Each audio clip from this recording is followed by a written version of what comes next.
Beth Howard has something in common with one of the most iconic union leaders in the nation. Both Howard and Dolores Huerta were born into mining families.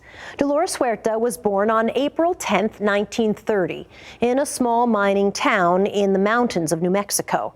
Her father was a farm worker, a miner by trade, and a union activist. Dolores found her own calling as an organizer in Stockton, California. In 1955, she met Cesar Chavez, a like-minded organizer. The two would make history with a shared vision for organizing farm workers and promoting worker rights. At age 91, Dolores Huerta continues her advocacy. In a rare interview, we talked about the personal cost of change and her message for the generations that follow her. Dolores Huerta, welcome. It's so nice to see you. Thank you for talking with me. Well, no, thank you for inviting me. It's a pleasure.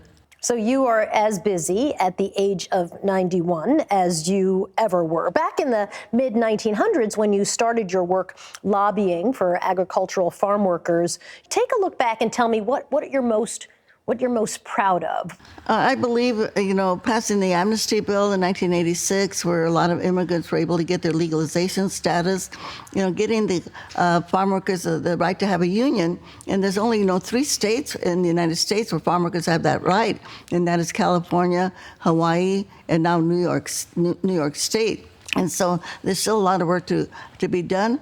Farm workers all over the country, except for those 3 states, still do not have unemployment insurance. Can you think of instances where workers' rights have actually taken a step backwards? Oh, I would say that's exactly where we're at right now in the United States of America. The number of workers that are covered by labor union agreements right now is probably at the lowest point ever in our United States of America since the Wagner Act was passed way back in the 30s. And most of the people that are covered by labor agreements right now are your public employees, your teachers union, and people like that. But when we think of working people, we think of the fast food workers out there, for instance, that get paid very, very low wages. And when we think of the working people in our country, these are the foundation of our democracy, because the middle class is really what forms our democracy. So this is why it's so important that workers, that they all be paid a living wage so that they can sustain their families. Are you optimistic about organizing efforts today? Well, we do see that there's a lot of organizing that is happening right now. We've seen this with all of the marches that have been happening, the women's marches, the marches that happened after George Floyd was murdered. But the one thing that we just have to say to all the folks out there that are marching, that we have to remember that our issues that we want to be accomplished, they have to be put into legislation. It's got to be a law that can be implemented, enforced, and that people can be held accountable. So that's why voter registration, of course, is extremely important. Everybody needs to get involved. What do you think is something that American politicians, or maybe more broadly even, Americans just do not understand about migrant workers, undocumented workers, farm workers in general?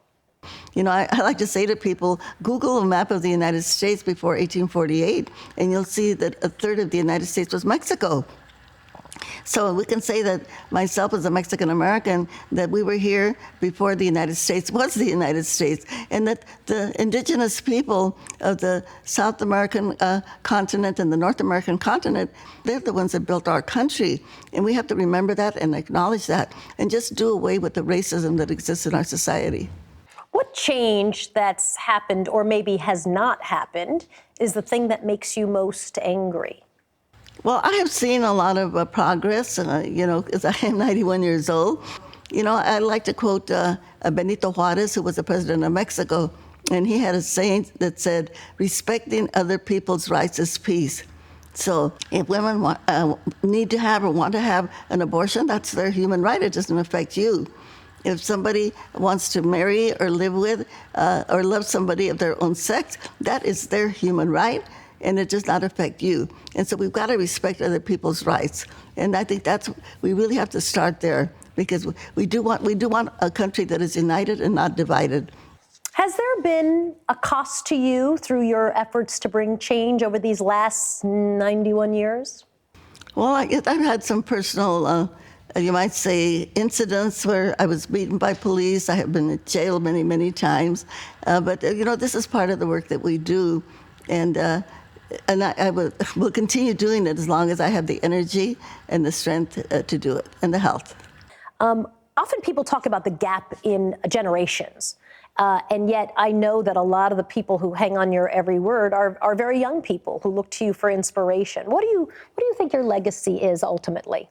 I hope that my legacy is one of an activist, one of being an organizer, one that inspires people to take time out of their life to do the civic work that we need to do. Because I do believe we have this moment, as Franklin Roosevelt said again, we have an appointment with destiny right now in the United States. And I think we have an awakening. And we have a reckoning. So we're at this moment right now when we can go forward, make the changes that we need to make to have a peaceful and a just society, not only socially but economically. I think that we can make it happen. And as we say in Spanish, yes, we can. Yes, I can. Sí se puede. Dolores Huerta, nice to talk to you. Thank you for joining me. You're welcome.